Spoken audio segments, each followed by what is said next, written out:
What movie had a sex scene that was completely unnecessary to the plot?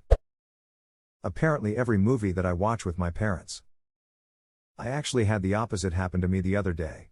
I came home from work and walked in on my mom watching some horse show on TV, and the scene I walked in on was some dude having to jerk off a horse, and my mom was like, "This show literally has had nothing like that happen until now." Now she ducking knows how it feels. Edit, Lamau. Yes, it was Yellowstone. It's just ironic because parents tend to walk in on the worst scenes of something you watch. I remember my mom yelling, "It's Yellowstone, Therese, nothing else like that on here." I really didn't care at all, it just felt nice to be on the other end of that side. Yellowstone? I just saw that episode yesterday and it was wife third. Though she is right that it's not a common thing in the show, thankfully. Had to be. Poor Jimmy Lowell. The Mule had Clint Eastwood as a florist turned drug mule in a gleeful threesome with two giggling girls that could be his granddaughters. Twice. Okay, Clint. He directed The Mule, so I wouldn't be surprised if that scene was his idea. Every movie with Steven Seagal. It would be easier to list films that had a sex scene necessary to the plot. Like the James Bond films, he actually usually does seduce women to get info. Problem is he either catches feelings and or they end up getting killed because they couldn't keep their mouth shut to the very obvious secret agent. Zack and Miri make a porno, can't really do that one without the sex scenes. The pilot episode for Stargate SG-1. The producers didn't want to have to worry about complaints for content, so they included a full frontal nudity scene in the pilot episode that was completely unnecessary, and in fact some later releases cut it out. There is never full frontal nudity anywhere else in the entire series, and only suggested nudity a handful of times. The scene was only there as a way to set a bar so no one could complain about any future content. It's included in the Netflix version, which was a surprise when I showed my kids.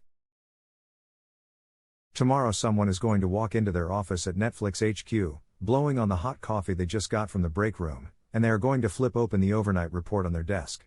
They are going to take a puzzled look at the spreadsheet and yell, "What the duck happened with Stargate SG-1 overnight?"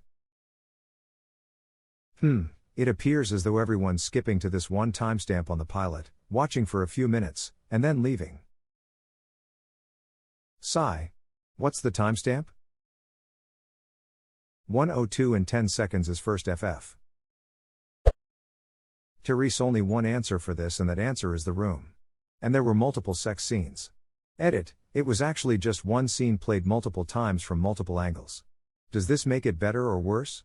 Edit 2, it's two separate sex scenes, but one is played twice, making a total of 3.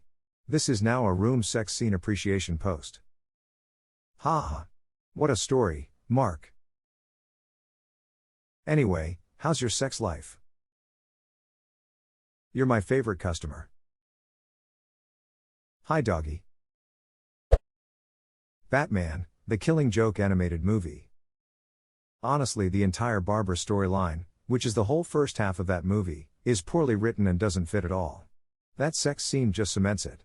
It's like they wanted context for Batman being angry at the Joker for shooting and paralyzing his friend's daughter, stripping her naked, taking pornographic pictures of her, kidnapping Gordon, stripping him naked, and making him ride a roller coaster while showing him said pictures of his daughter. Obviously that would not have been over the line for Batman had he not banged her before. Definitely not. Now imagine if Joker showed the footage of that scene too to Gordon. Honestly, I think it would have actually worked better if that did happen. Lethal Weapon 6. But did they hang Dong? Can't beat Thunder Gun. Every action movie ever made. They are getting chased by an assassin but still have time to make out. Apart from the Terminator, that is.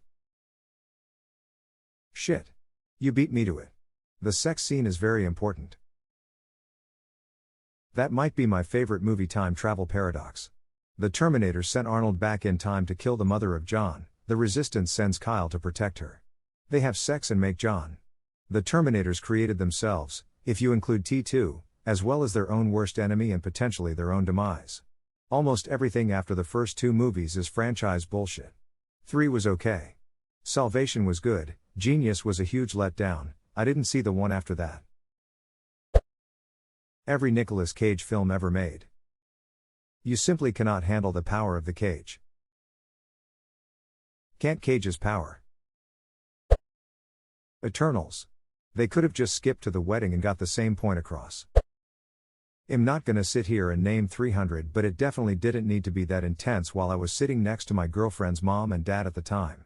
In high school, on the biggest IMAX screen imaginable. Dude. Sat next to grandma for Watchmen, not knowing about all the Blue Wang and Owl ship bang and also rape in Vietnam and.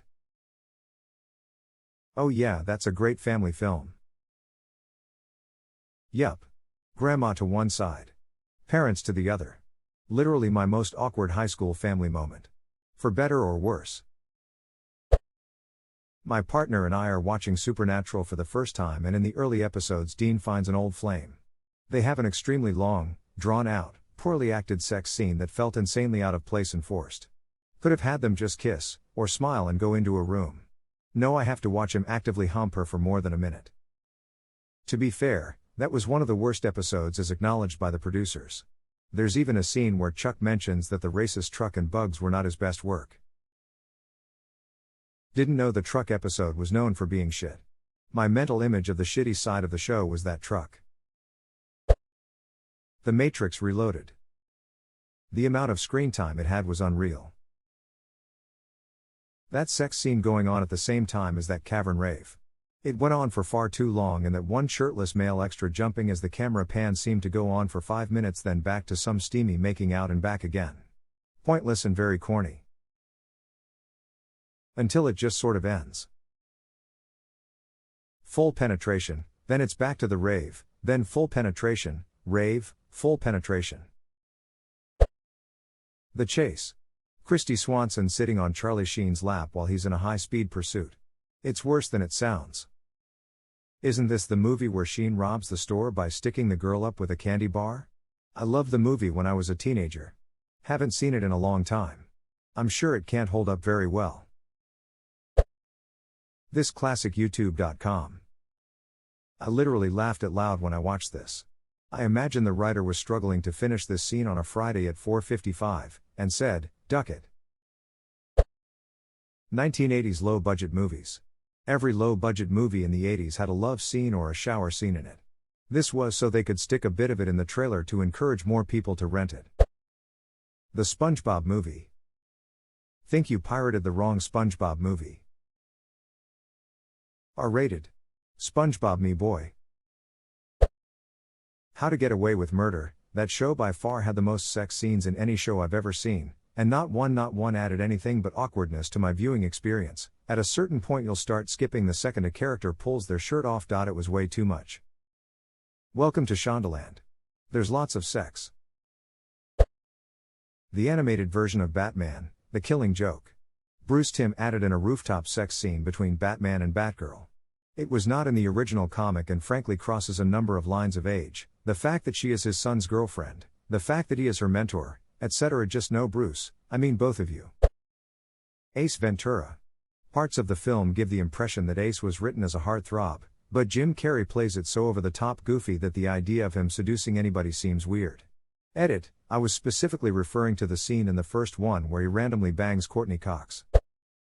Wayne's World, but that was the point. Gratuitous sex scene. The gay sex scene in Good Will Hunting. Affleck and Damon put it in the script specifically to make sure that would-be script buyers actually read it. They took it out once they found a buyer, Harvey Weinstein, who did. Source. Came here to say this. It's like Van Halen requiring a bowl of Ums with all the brown ones removed in their contract with venues in addition to other technical requirements. They had problems with venues not meeting electrical or structural requirements agreed to in the contract, so they added the clause. If they got to the location and found brown Ums backstage, it let them know that the contract hadn't been fully read and to really check that someone hadn't ignored some of the safety or technical requirements as well. Sounds like an asshole move at first, but it's actually the opposite. Nice.